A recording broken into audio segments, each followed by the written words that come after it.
ورحمۃ اللہ وبرکاتہ۔ جس کے دل پر کوئی بھی غم ہے کسی بھی چیز کا، اولاد کی طرف سے، ازواج کی طرف سے، یا مال کی طرف سے، یا کسی بھی طرح کا کوئی غم، ہم، فکر، پریشانی، اس کو انہی کلمات کو لازم کر لینا چاہیے اور اسی جذبے کے ساتھ پڑھنا چاہیے جس جذبے کے ساتھ یونس علیہ السلام نے پڑھا تھا۔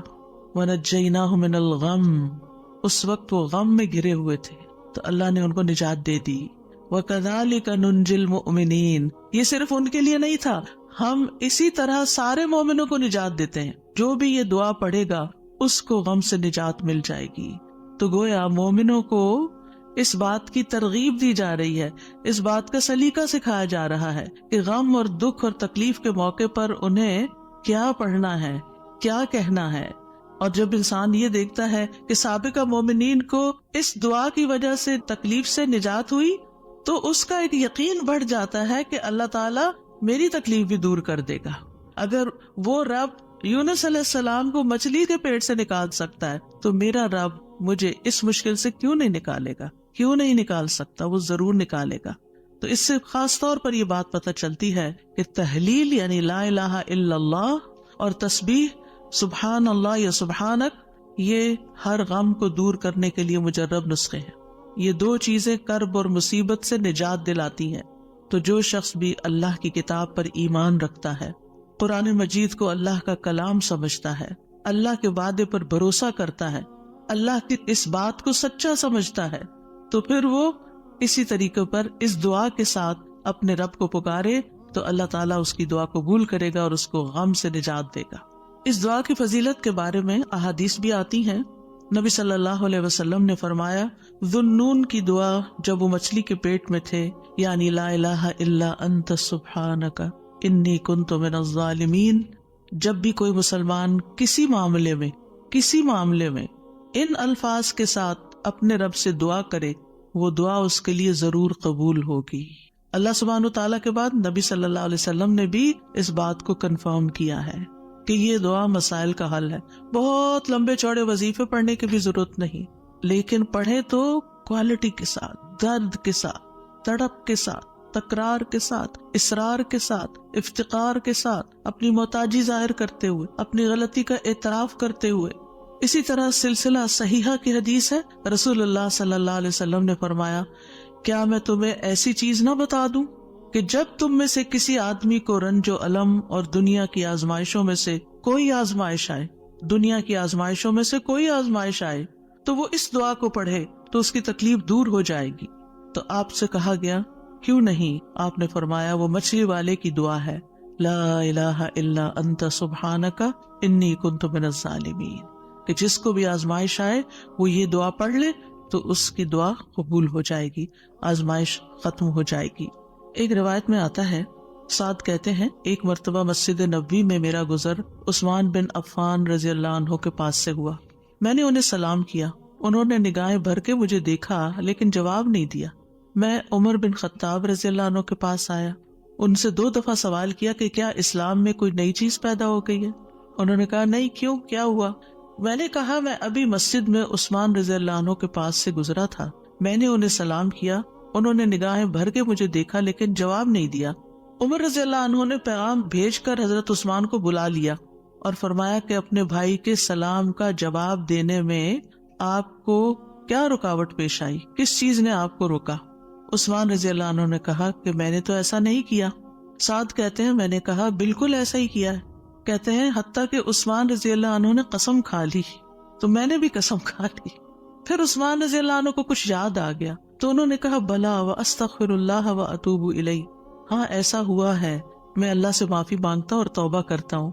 آپ ابھی میرے پاس سے گزرے تھے، دراصل میں اس وقت ایک بات سوچ رہا تھا جو میں نے رسول اللہ صلی اللہ علیہ وسلم سے سنی تھی، اور اللہ کی قسم جب بھی مجھے وہ بات یاد آ جاتی ہے میری آنکھیں پتھرا جاتی ہیں اور میرے دل پہ پردہ آ جاتا ہے، یعنی مجھے اپنی ہوش نہیں رہتی۔ کہتے ہیں سعد نے کہا میں آپ کو اس کے بارے میں بتاتا ہوں۔ رسول اللہ صلی اللہ علیہ وسلم نے ایک مرتبہ کسی گفتگو کی ابتدا میں ایک دعا کا ذکر کیا تھا۔ تھوڑی دیر کے بعد ایک دیہاتی آیا، اس نے آپ کو مشغول کر لیا، یہاں تک کہ جب رسول اللہ صلی اللہ علیہ وسلم کھڑے ہوئے تو میں بھی آپ کے پیچھے پیچھے چلا گیا۔ جب مجھے اندیشہ ہوا کہ جب تک میں آپ کے قریب پہنچوں گا آپ اپنے گھر پہنچ چکے ہوں گے تو میں نے اپنا پاؤں زمین پر مارا تو رسول اللہ صلی اللہ علیہ وسلم نے میری طرف توجہ کی. پوچھا یہ کون ہے؟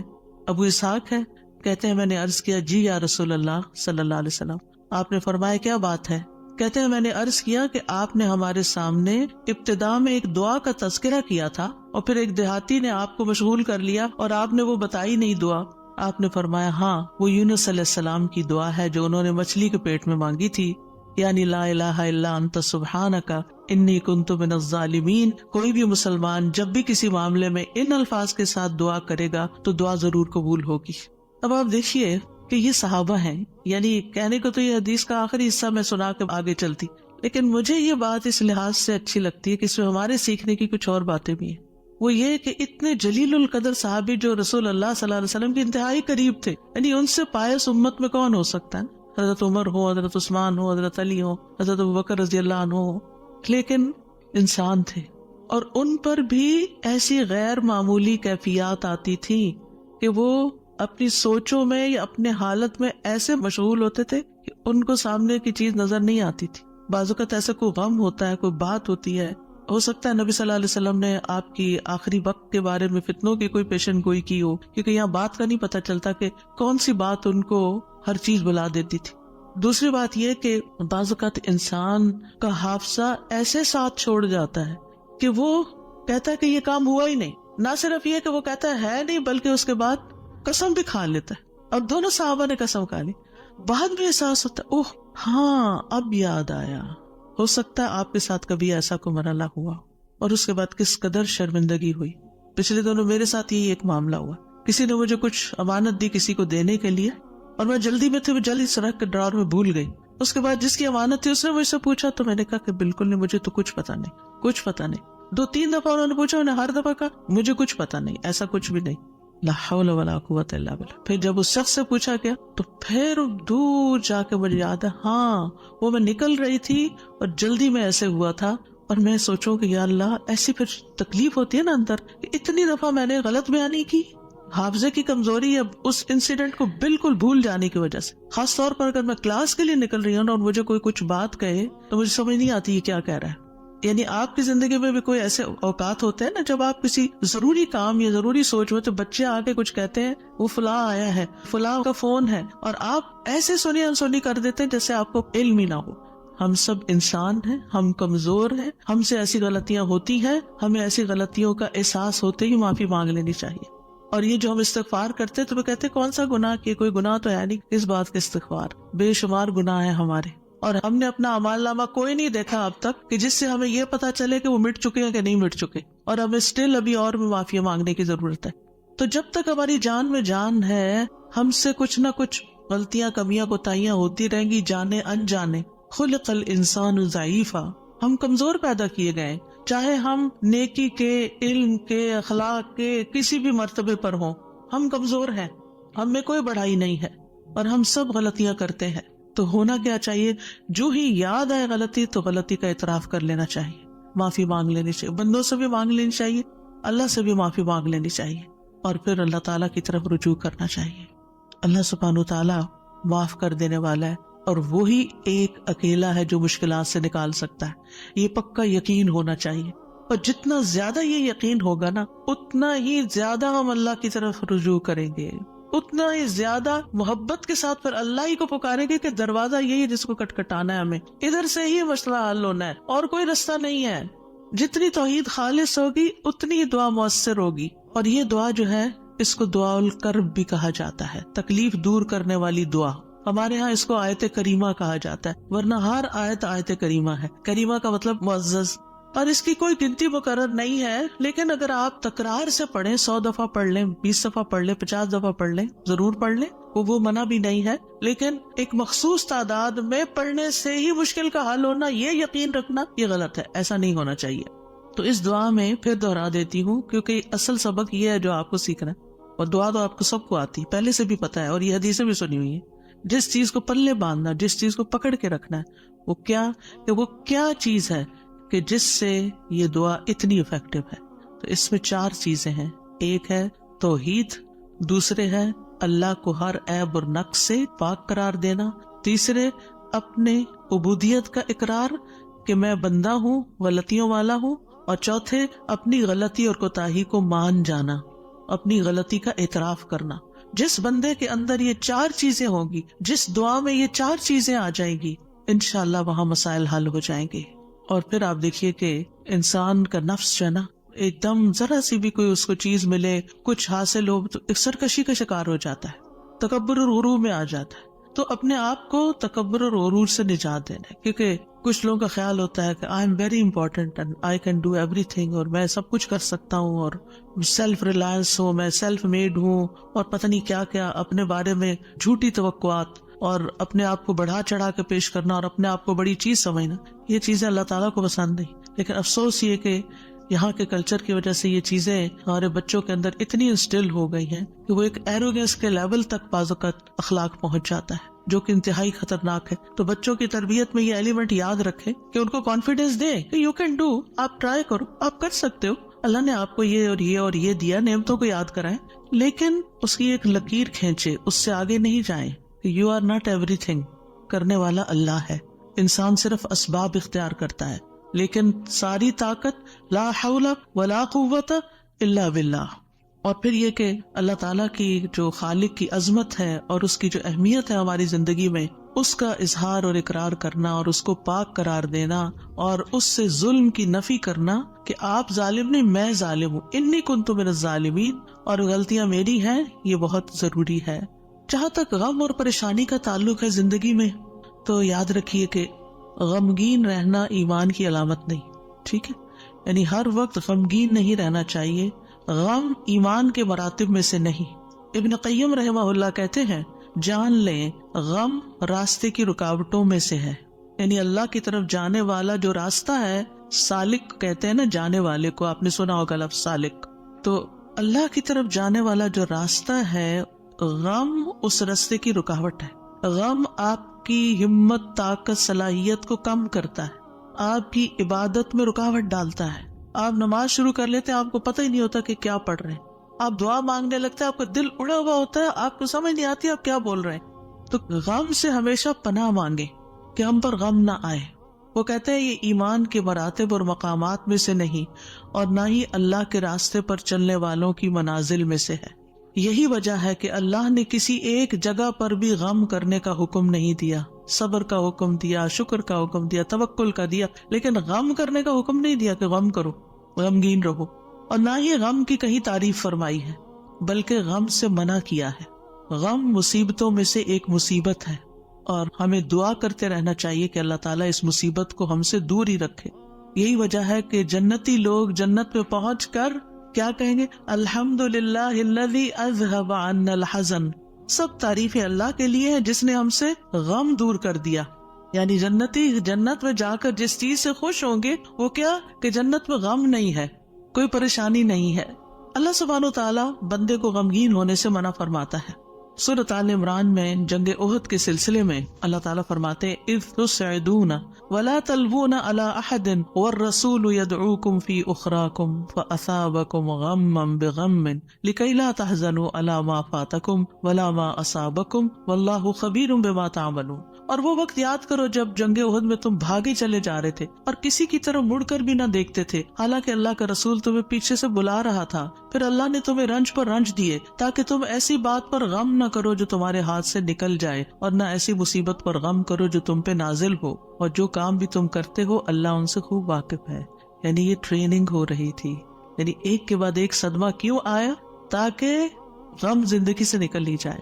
پھر فرمایا وَلَا تَهِنُوا وَلَا تَحْزَنُوا وَأَنْتُمُ الْأَعْلَوْنَ إِن كُنتُم مُؤْمِنِينَ. اتنی تکلیف اٹھا کے سب سے بڑی تکلیف مسلمانوں کے لیے کیا تھی کہ نبی صلی اللہ علیہ وسلم کا دانت مبارک شہید ہو گیا تھا اور آپ کو چوٹ لگی تھی اور آپ گر پڑے تھے. تو یہ بہت بڑا صدمہ تھا. 70 لوگ شہید ہو چکے تھے، گھر گھر میں آفت آ گئی تھی.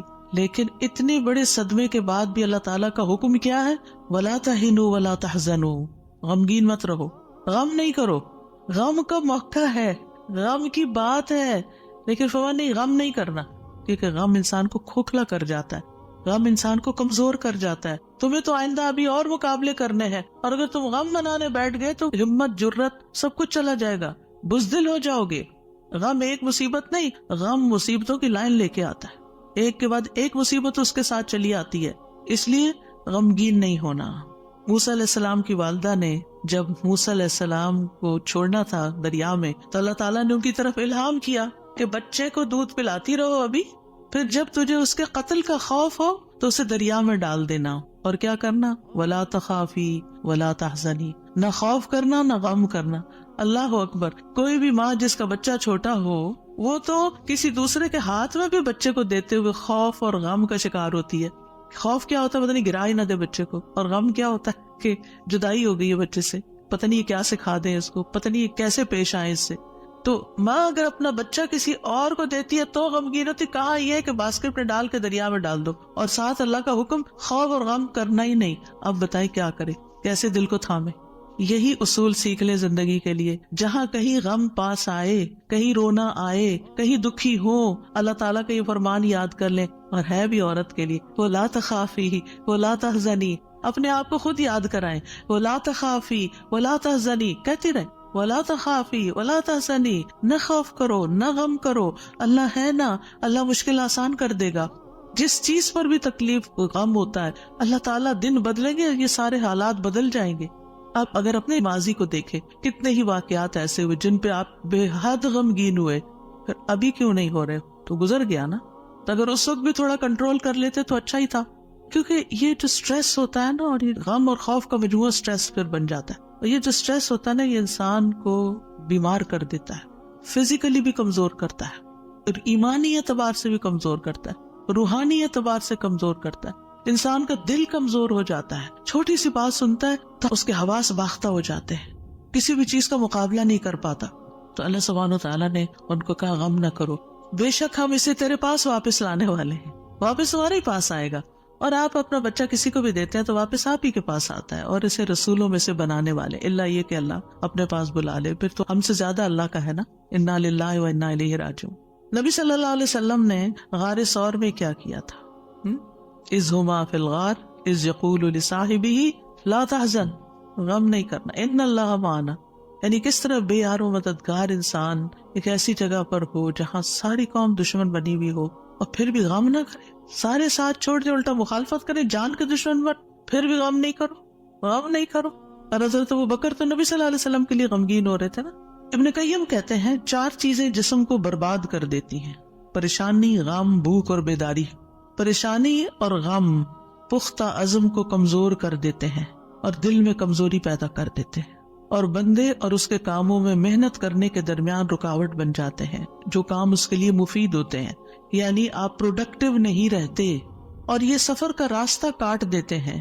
یعنی جو اللہ کی طرف جانے کا راستہ ہوتا ہے نا، اسے کاٹ دیتے ہیں اور اس کو پسپائی کی طرف الٹا کر دیتے ہیں، یا رکاوٹ بن کر اس کو سفر سے روک دیتے ہیں. یعنی وہ اللہ کی طرف جانا ہی بند کر دیتا ہے. یعنی ایک شخص اچھا بھلا کچھ سیکھ رہا ہوتا ہے، کلاسز جوائن کی بھی ہوتی ہے، کوئی کام کر رہا ہوتا ہے، یا کسی بات سے غمگین ہو جاتا ہے، جانا ہی چھوڑ دیتا. ابھی کیوں نہیں آ رہے؟ بس ڈپریشن کا شکار ہے، کہیں جانے کو دل نہیں کرتا. آپ اچھا بھلا ایک کام کر رہے تھے، آپ بیکار ہو کے بیٹھ گئے، کیا یہ نقصان نہیں ہے؟ اور اس غم کی حالت میں انسان کی عقل ایسے ماری جاتی کہ اس کو اپنا نقصان بھی نہیں سمجھ آتا، کہ میں اپنا ہی نقصان کر رہا ہوں، اپنے آپ کو کھا رہا ہوں. غم کیا ہے؟ خود کو کھانا. تو خود کو کھانے سے تو مسئلہ حل نہیں ہوگا، مسئلہ تو جہاں ہے وہی ہے، وہ تو اللہ نے دور کرنا ہے. اس سارے کیفیت کو، اس احساس کو، اس شدت کو دعاؤں میں لگا دیں، دعاؤں میں کنورٹ کر دیں.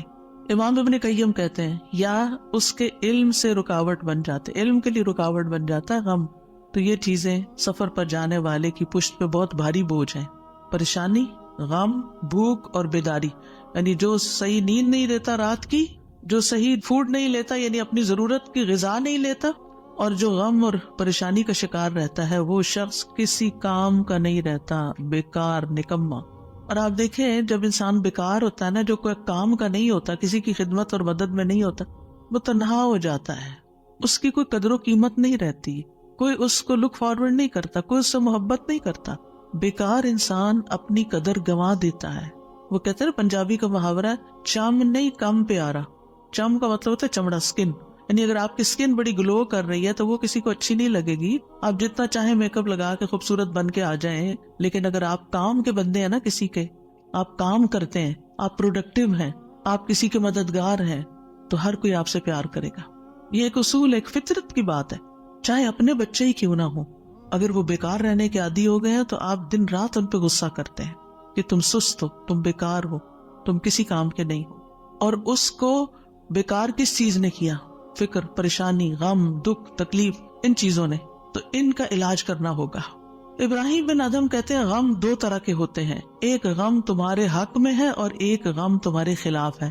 بس وہ غم جو تمہارے حق میں ہے وہ آخرت کے بارے میں غم کرنا ہے.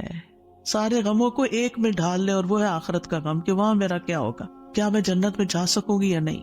وہ کہتے ہیں کہ ایک غم تمہارے حق میں ہے، وہ آخرت کے بارے میں غم کرنا اور اس کی خیر و برکات کے بارے میں غم کرنا ہے. اور وہ غم جو تمہارے خلاف ہے وہ دنیا اور اس کی زینت کے بارے میں غم کرنا ہے، دنیا کے فائدوں کے بارے میں غم کرنا کہ کوئی چیز چلی گئی. اور دنیا کی زینت کیا ہے؟ مثلاً اپنی جوانی، اپنا حسن، یہ ساری چیزیں کیا ہے وقت کے ساتھ ساتھ ڈھل جاتی ہیں. پھر کچھ لوگ اس پر غم لگا بیٹھتے ہیں کہ ہم پہلے سے خوبصورت نہیں رہے، پہلے سے اسمارٹ نہیں رہے، پہلے سے ایکٹیو نہیں رہے. اور کچھ لوگ تو ہر وقت رونا ہی روتے رہتے ہیں، اب میرا حافظہ کمزور ہو گیا ہے، اب میں سوچ نہیں سکتی. ایک خاتون کو میں جانتی ہوں پچھلے 20 سال سے یہی بات ہر وقت کرتی ہے جب ملتی ہے.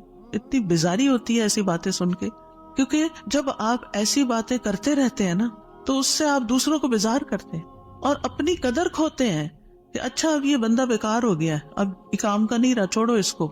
ہم کیا چاہتے ہیں؟ ہمدردی لینا دوسرے سے. یہ کہہ کے کہ میں کمزور ہوں، بیمار ہوں، ہم سمجھتے دوسرے ہمدردی کریں. ایک دن کریں گے، 2 دن کریں گے، پھر کیا ہوگا؟ ہر وقت تھوڑی کریں گے. ہر وقت ہائے ہائے کرتے رہنے سے آپ دوسروں کو بیزار کرتے ہیں. المؤمن القوی خیر و احب الی اللہ من المؤمن الضعیف. کبھی مومن، طاقتور مومن بہتر ہے، اچھا ہے، خیر ہے، اور اللہ کو زیادہ پیارا ہے کمزور مومن سے. اب آپ اللہ کے پیارے بننا چاہتے ہیں یا نہیں؟ بننا چاہتے ہیں تو بہادر ہو جائیں، ہوشیار ہو جائیں، غموں کا رونا اتار پھینکیں. پھر آپ دیکھیے ابن قیم کہتے ہیں جب انسان صبح کرے اور شام کرے اور اس کی صرف ایک ہی فکر ہو اور وہ ہے اللہ سبحانہ تعالیٰ کے ساتھ رابطہ جوڑنا، تو ایسے انسان کی تمام ضرورتوں کو اللہ اپنے ذمے لے لیتا ہے. ساری ضرورتیں، یعنی آپ اللہ تعالیٰ کے ساتھ کنیکٹ رہیں اور لوگوں کو بھی اللہ سے کنیکٹ کریں. آپ کے کام اللہ کے ذمہ، اور اللہ تعالیٰ اس سے ہر پریشان کرنے والے کام کا ضامن ہو جاتا ہے. سبحان اللہ، کتنی بڑی بات ہے. اور اس کے دل کو اپنی محبت کے لیے، اس کے زبان کو اپنے ذکر کے لیے، اور اس کے اعضاء کو اپنی اطاعت کے لیے فارغ کر دیتا ہے. لیکن اگر وہ صبح شام اس حال میں کرے کہ دنیا ہی اس کی پریشانی ہو، کہ دنیا ہی اس کی پریشانی، دنیا کی کوئی چیز اس کی پریشانی بنی ہوئی ہے، کوئی انسان ہے، کوئی کام ہے، کوئی چیز ہے، تو اللہ اس پر دنیا کے غم، پریشانیاں اور تکلیفیں لاد دیتا ہے. ایک پریشانی ہے نا، ایک اور آ جائے گی، ایک اور آ جائے گی، اور آ جائے گی، کٹھی ہو جائیں گی. اس کو اس کے نفس کے حوالے کر دیتا ہے. تو اللہ اس کے دل کو اپنی محبت سے ہٹا کر مخلوق کی محبت میں مشغول کر دیتا ہے. یہ بھی ایک سزا ہوتی ہے کہ انسان انسانوں کی محبت کا قیدی ہو جاتا ہے. ان کی خوشی سے انسان خوش، ان کے غم سے انسان غمگین. اس کی اپنی کوئی زندگی نہیں، اس کے اپنے پاس خوش ہونے کے لیے کوئی چیز ہی نہیں، اور اس کی زبان کو اپنے ذکر سے ہٹا کر لوگوں کے ذکر کے ساتھ مشغول کر دیتا ہے. پھر وہ لوگوں کی باتیں کرتا رہتا ہے. وہی کتنی بیزاری ہوتی ہے نا جب لوگ لوگوں کی کوئی خراب باتیں آپ سے کریں، کسی کے عیب کھولیں آپ کے سامنے، کسی کی غیبت کریں، کسی کے الزام تراشی کریں، یا اپنی لڑائی جھگڑوں کو اس طرح ذکر کریں. یہ کوئی خوشگوار گفتگو تو نہیں ہوتی. تو یہ بھی سزا کی قسم ہوتی کہ ہر وقت انسان اس قسم کی باتیں کرتا رہے اور اس کے اعضاء کو اپنی اطاعت سے ہٹا کر لوگوں کے کاموں میں مشغول کر دیتا ہے. انبیاء کا خاص وصف یہ تھا کہ وہ آخرت کو ہر وقت یاد رکھتے تھے اور ہر معاملے کو اسی کو پیش نظر رکھ کے نبھاتے تھے. ان کے بارے میں آتا ہے انا اخلصناہم بخالصۃ ذکر الدار، بے شک ہم نے انہیں ایک خاص صفت کے ساتھ چن لیا جو اصل گھر کی یاد ہے. یعنی وہ آخرت کو یاد کرتے رہتے ہیں، ان کا غم آخرت کے بارے میں ہے. سورۃ الانبیاء میں ہی آتا ہے انہم کانوا یسارعون فی الخیرات ویدعوننا رغبا ورہبا وکانوا لنا خاشعین. یقیناً وہ نیکیوں میں جلدی کرتے تھے اور ہمیں رغبت اور خوف سے پکارتے تھے اور ہمارے لیے عاجزی کرتے تھے. سفیان ثوری کہتے ہیں وکانوا لنا خاشعین کے بارے میں کہ غم ان کے دلوں میں پھیل کر ان کو پگھلانے والا ہوتا ہے، یعنی اللہ کے حضور جھکانے کے لیے. آخرت کا غم انہیں اللہ کی طرف مائل کرتا ہے، کیونکہ مالک یوم الدین بھی تو وہی ہے نا، فیصلہ بھی قیامت کے دن اسی کے ہاتھ میں ہے. لہٰذا فکر اس بات کی ہونی چاہیے کہ وہ ہمارے حق میں کیسے فیصلہ کرے گا. اللہ کرے کہ رحمت والا معاملہ فرمائے۔ صحابہ بھی آخرت کا غم ہی لگائے رکھتے تھے۔ عبد الرحمن بن عوف کے پاس کھانا لایا گیا، وہ روزے سے تھے۔ انہوں نے کہا مصعب بن عمیر شہید کیے گئے، وہ مجھ سے بہتر تھے، انہیں جس چادر کا کفن دیا گیا اس سے ان کا سر چھپاتے تو پاؤں نکل آتے، پاؤں چھپاتے تو سر کھل جاتا۔ پھر ہمارے لیے دنیا کشادہ کر دی گئی، ہمیں تو یہ ڈر ہے کہ کہیں ہماری نیکیوں کا بدلہ ہمیں اس دنیا میں ہی نہ مل جائے۔ اور پھر آپ رو پڑے، کھانا بھی چھوڑ دیا۔ حسن بصری کا حال یہ تھا کہ جب بھی ان سے ملاقات ہوتی ایسا لگتا کہ ابھی کوئی مصیبت آئی، یعنی آخرت کی فکر اتنی کرتے تھے۔ نظر کہتے ہیں میں عمر بن عبدالعزیز کے پاس گیا تو وہ رونے کے قریب تھے، ہمیشہ آہیں بھرتے رہتے تھے، گویا ساری مخلوق کا غم انہی کو ہے، حالانکہ ان کو آخرت کی فکر ہوتی تھی۔ سفیان ثوری کہتے ہیں لوگوں کا غم ختم ہو چکا ہے، آپ نمازیوں میں ایک شخص کو دیکھیں گے اس پر کوئی نہ غم ہے نہ خوف ہے۔ وہ کہتے ہیں پہلے ایک آدمی نماز پڑھتا تھا، پھر آپ اس کو دیکھتے کہ بیٹھا ہوا اور اس کی نماز اس کو غم میں بھڑکا دیتی، یعنی اس کو رونا آتا نماز میں آخرت کی یاد کی وجہ سے۔ آج اگر ہمیں نماز میں رونا آتا بھی ہے تو کس وجہ سے آتا ہے؟ ہم سب اپنا جائزہ لیں، ہر کوئی اپنا اپنا۔ پچھلے ایک مہینے کے اندر سوچئے میں کتنی بار روئی ہوں اور کیوں روئی ہوں، دنیا کے غم میں روئی ہوں یا آخرت کے غم میں روئی ہوں۔ ہم کیوں روتے ہیں؟ اس نے مجھے ہرٹ کر دیا، یہ مسئلہ آ گیا، فلاں آ گیا۔ یہ چھوٹے مسئلے ہیں، یہ وقت کے ساتھ ختم ہو جائیں گے، جو آگے آپ بڑھیں گے یہ مسئلے پیچھے رہتے جائیں گے۔ لیکن آگے جو آ رہا ہے نا، کل جس کو دیکھنا ہے وہ ہے مشکل وقت، اس کا غم لگا لیں، پیچھے نہ دیکھیں آگے دیکھیں۔ صحابہ نماز ضائع ہونے پہ غم زدہ ہوتے تھے، عبادت نہ کر سکنے پر غمگین ہوتے تھے، فتنوں میں پڑنے پہ غمگین ہوتے تھے، ہر دن زندگی کو کم کر رہا ہے اس بات میں غمگین ہوتے تھے، اس بات میں نہیں کہ دنیا چھوڑ جائیں گے تو کیا بنے گا، یہ سارے ہمارے مال اسباب اور جو ہم نے اتنی محنت سے کمائے ہیں اس کا کیا ہوگا۔ اس بات کا غم کہ حساب کا وقت قریب آ رہا ہے، ہر دن موت سے قریب کر رہا ہے، ہر دن قبر سے قریب کر رہا ہے، آگے میرا حساب ہونا ہے، میں کیا اس کے لیے تیار ہوں؟ کیا میں نے اپنے سارے کام نپٹا لیے؟ تو بات یہ ہے کہ رنج و غم زندگی کا حصہ ہے، لیکن دنیا کا غم نیچے آ جانا چاہیے اور آخرت کا غم اوپر آ جانا چاہیے، یہ ہم نے کرنا ہے۔ اور دنیا کے غموں سے بچنے کے لیے سب سے پہلے توحید کا یقین، اللہ کی طرف رغبت، تقدیر پر یقین کہ جو تکلیفیں آ رہی ہیں نا یہ تقدیر کا حصہ ہیں، ان کو ایکسپٹ کر لیا جائے۔ اب ایسا ہونا تو ہو گیا نا، اب جو نئی زندگی اس میں ایڈجسٹ کیا جائے، اللہ سے اچھا گمان رکھا جائے، پھر ہم و غم ملنے پر اجر پر نظر رکھی جائے۔ جب کوئی تکلیف پیش آئے کسی بھی قسم کی، کوئی رکاوٹ، تکلیف، دکھ، پریشانی، تو اس پر جو اجر ملتا ہے انسان کو، اس کو اپنے سامنے رکھے انسان۔ حدیث میں آتا ہے رسول اللہ صلی اللہ علیہ وسلم نے فرمایا کسی مومن آدمی کو جب بھی کوئی تکلیف یا کوئی بیماری یا رنج، یہاں تک کہ اگر اسے کوئی فکر ہو تو اس کے گناہوں کا کفارہ ہو جاتا ہے۔ ایک اور روایت میں آتا ہے یہاں تک کہ جو چوٹ اسے لگتی ہے یا کوئی کانٹا چبھتا ہے وہ بھی اس کے گناہوں کا کفارہ ہوتا ہے۔ اور ویسے بھی وہ حدیث تو بارہا آپ نے سنی کہ انسان کا درجہ اللہ کے ہاں بلند لکھا ہوتا ہے اس کی قسمت میں، لیکن اس کے عمل تھوڑے ہوتے ہیں، تو اللہ تعالیٰ اس کو کسی مشکل میں ڈالتا ہے تاکہ صبر کر کے بلند درجے تک پہنچ جائے۔ پھر انسان دنیا کے معاملے میں اگر غم ہے تو اپنے سے زیادہ غم والوں کو دیکھ لے، ان کی پریشانیوں کو دیکھے، انبیاء کی آزمائشوں اور تکلیفوں کے بارے میں پڑھے، جانے کہ ان پہ کیسے کیسے غم آئے، پھر اپنے آپ کو اللہ کے سپرد کرے، اپنا معاملہ اللہ کے حوالے کرے، اور جو کام اللہ نے کرنے کو دیے نا ان کی پلاننگ کرے اور وہ کرے، اپنے دل کا حال اللہ کے سامنے رکھے۔ انما اشکو بثی وحزنی الی اللہ، کثرت سے اللہ کا ذکر کرے کیونکہ اللہ کے ذکر میں دلوں کو اطمینان ہوتا ہے۔ الا بذکر اللہ تطمئن القلوب، تسبیحات کی کثرت کر دے۔ نبی صلی اللہ علیہ وسلم نے فرمایا جو اپنے مال کو خرچ کرنے سے بچائے، دشمن سے مقابلہ کرنے سے ڈرے، رات سے خوف کھائے کہ وہ اس کو پریشان کرتی ہے، تو وہ اس قول کی کثرت کر دے سبحان اللہ والحمد للہ ولا الہ الا اللہ واللہ اکبر، اور اگر ولا حول ولا قوت الا باللہ بھی پڑھ لے تو اس کا اپنا فائدہ ہے الگ سے۔ پھر یہ کہ اپنے فرائض اور اپنی ذمہ داریوں کو پورا کرے انسان۔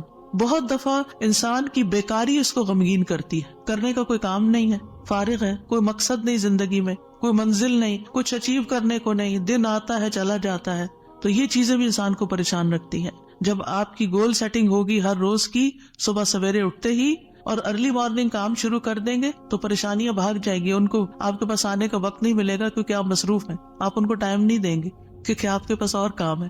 لیکن جب آپ فارغ ہوتے ہیں تو وہ آ جاتی ہیں آپ کا دل اڑانے۔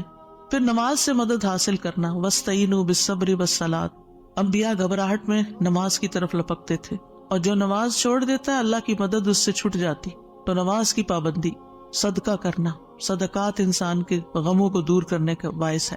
اللہ تعالیٰ فرماتے ہیں الذین ينفقون اموالهم باللیل والنہار سرا وعلانیہ فلہم اجرہم عند ربہم ولا خوف علیہم ولا هم يحزنون. جو لوگ دن رات کھلے چھپے اپنا مال خرچ کرتے ہیں انہیں اپنے رب سے اس کا اجر ضرور مل جائے گا. ایسے لوگوں کو نہ کچھ خوف ہوگا نہ وہ غمگین ہوں گے. پھر اسی طرح دین پر استقامت غم اور خوف کو دور کرتی ہے. دین کے کاموں میں جمے رہیں. ان الذین قالوا ربنا اللہ ثم استقاموا فلا خوف علیہم ولا هم یحزنون. یقیناً وہ لوگ جنہوں نے کہا کہ اللہ ہمارا رب ہے پھر اس پر خوب قائم رہے، ان پر نہ کوئی خوف ہوگا نہ وہ غمگین ہوں گے. پھر حالات سے کمپرومائز کرنا، حالات سے راضی رہنا. جیسے ابراہیم علیہ السلام حضرت ہاجر کو جب چھوڑ گئے مکہ کی وادی میں تو وہ پریشان ہوئی کہ میں اکیلی، میرا بچہ اکیلا، ہم یہاں کیا کریں گے، نہ کھانا نہ پینا نہ کچھ. تو دوڑتی ہوئی حضرت ابراہیم کے پیچھے آئیں. جب وہ واپس جا رہے تھے تو ان سے پوچھا اللہ ہمارا کب حاضر، اللہ نے آپ کو اس کا حکم دیا کہ ہمیں یہاں اکیلے چھوڑ دیں؟ تو ابراہیم علیہ السلام نے اس بات میں سر ہلایا، کہنے لگی پھر اللہ تعالیٰ ہمیں تنہا نہیں چھوڑے. اگر اللہ کا حکم ہے نا تو ٹیک کیئر کر لے گا. ایسے ہی بندہ مومن کہتا ہے اگر یہ اللہ کا فیصلہ ہے نا تو وہ میری ٹیک کیئر کر لے گا، مجھے فکر کرنے کی ضرورت نہیں ہے. زبان سے رب کی رضا کے کلمات ہمیشہ ادا کرے. کاش اور افسوس ہو گیا اس کے الفاظ نہیں استعمال کرے. یہ کہیں جو اللہ کی مرضی، جو تقدیر میں لکھا تھا وہ ہوا. اچھے کاموں میں مصروف ہوں، خدمت خلق میں مصروف ہوں. رسول اللہ صلی اللہ علیہ وسلم نے فرمایا وہ لوگ اللہ تعالیٰ کو زیادہ محبوب ہیں جو دوسروں کے لیے زیادہ فائدہ مند ہوں، اور اللہ عز و جل کے ہاں سب سے پسندیدہ اعمال یہ ہیں مسلمان کا اپنے بھائی کو خوش کر دینا. آپ خود غمگین بھی ہیں، دکھی بھی ہیں، دوسروں کو خوش کرنا شروع کر دیں، آپ بھی خوش ہو جائیں گے. کیونکہ خوشی کنٹیجیس ہوتی ہے، خوشی پھیلانے سے پھیلتی ہے. اس سے کوئی تکلیف دور کر دینا، یعنی اوروں کی تکلیف دور کرے اللہ آپ کی دور کر دے گا. اس کا قرضہ چکانا، اسے کھانا کھلانا، اور مجھے کسی بھائی کی ضرورت پوری کرنے کے لیے اس کے ساتھ چلنا اس مسجد نبوی میں 1 مہینہ اعتکاف کرنے سے زیادہ محبوب ہے.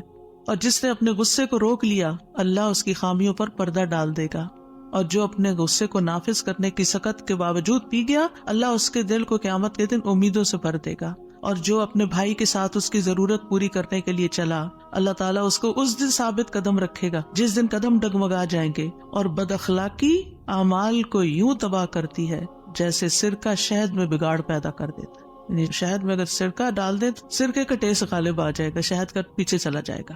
پھر اسی طرح اپنی فوڈ پر بھی نظر رکھیں. کھانا پینا بھی انسان کے اندر جو کیمیکل امبیلنسز ہوتے ہیں، ہارمونل چینجز اثر انداز ہوتا ہے. لہذا غم کے موقع پر تلبینہ کھلانا جو ہے غمگین شخص کو وہ فائدہ دیتا ہے. یہ حضرت عائشہ سے روایت ہے کہ جب کوئی ان کے رشتہ داروں میں سے فوت ہو جاتا تو عورتیں جمع ہو جاتی. جب وہ منتشر ہوتی صرف رشتہ دار اور خاص لوگ رہ جاتے تو حضرت عائشہ ان کو ہنڈیا میں تلبینہ پکانے کا حکم دیتی. تلبینہ پکایا جاتا، سرید بنایا جاتا، اس پہ تلبینہ ڈالا جاتا. پھر حضرت عائشہ فرماتی اسے کھاؤ کیونکہ میں نے رسول اللہ صلی اللہ علیہ وسلم سے سنا ہے آپ فرماتے تھے تلبینہ مریض کے دل کو تسکین دیتا ہے اور غم بھی کچھ دور کر دیتا ہے. تو رائٹ فوڈ جو ہے وہ آپ کے اندر ایک طاقت لاتی ہے. لیکن عموماً کیا ہوتا ہے جب کوئی غمگین ہوتا ہے کھانا بھی نہیں چھوڑ دیتا. تو اس میں صحیح خوراک کسی کو دینا. اور آپ دیکھیں کہ سرید جو ہے وہ یعنی گوشت کے شوربے میں روٹی توڑ کے ڈالنا اور پھر اس کے اوپر تلبینہ، اتنی زبردست ڈش بنا کے کھانا اور کھلانا جو ہے یہ غموں اور دکھوں تکلیفوں کو، اس سے یہ پتہ چلتا ہے اگر کوئی اداس ہے پریشان ہے تو اسے چلو تمہیں اچھا سا کھانا کھلاتے ہیں. تو یہ بھی ایک ریمیڈی ہے. اس کا ماحول چینج کرے، اس کو کہیں لے جائیں. لیکن یہ کبھی کبھی تو ہو سکتا ہے اور کسی وجہ سے ہو سکتا ہے. حضرت عائشہ تو جب کسی کا کوئی فوت ہو جاتا تھا اس کا نسخہ بتا رہی ہیں. لیکن اگر کسی نے روز کی عادت ہی بنا لی ہو، صبح سویرے اٹھے موڈ آف کر لیا، تو اب یہ تو نہیں ہو سکتا نا کہ ہر روز کوئی آپ کو تلبینہ پکا کے کھلائے. اور پھر آخری بات یہ کہ دعاؤں کی کثرت. آیت کریمہ کے علاوہ اللہ اللہ ربی لا اشرک بہ شیئا، نبی صلی اللہ علیہ وسلم اپنے گھر والوں کو جمع کر کے یہ دعا سکھاتے تھے اور فرماتے کہ جب تم میں سے کسی کو کوئی غم یا پریشانی پہنچے تو اسے چاہیے کہ وہ اللہ اللہ ربی لا اشرک بہ شیئا کہے. اللہ اللہ لفظ کی تکرار ہے. 2 دفعہ جب آپ اللہ اللہ کہتے ہیں آپ کا دل ہلکا ہوتا ہے. پھر رب کی صفت کا ذکر ہے، اس میں توحید کا اقرار ہے، اور خالص نیت سے یہ پڑھے تو غم اور تنگی دور ہوگی انشاءاللہ. پھر یا حی یا قیوم برحمتک استغیث، یہ پریشان کن معاملات میں مانگی جانے والی دعا ہے. اس میں اللہ تعالیٰ کا اسم اعظم ہے. اس میں اللہ تعالیٰ کی دو صفات کے ساتھ، دو ناموں کے ساتھ وسیلہ پکڑا گیا ہے، الحی القیوم. اور بہترین وسیلہ جس کے ساتھ دعا کی جائے وہ اللہ کے نام ہے، اللہ تعالیٰ کی صفات ہے. پھر ایک اور دعا ہے، اللہم رحمتک ارجو فلا تکلنی الی نفسی طرفۃ عین واصلح لی شأنی کلہ لا الہ الا انت. اے اللہ میں تیری رحمت کا امیدوار ہوں، تو مجھے آنکھ جھپکنے تک کے لیے میرے نفس کے حوالے نہ کرنا اور میرے سارے معاملات درست فرما دے، تیرے سوا کوئی معبود نہیں. یہ مصیبت زدہ کی دعا ہے. رسول اللہ صلی اللہ علیہ وسلم نے فرمایا دعوات المکروبی، پریشان حال کی دعا.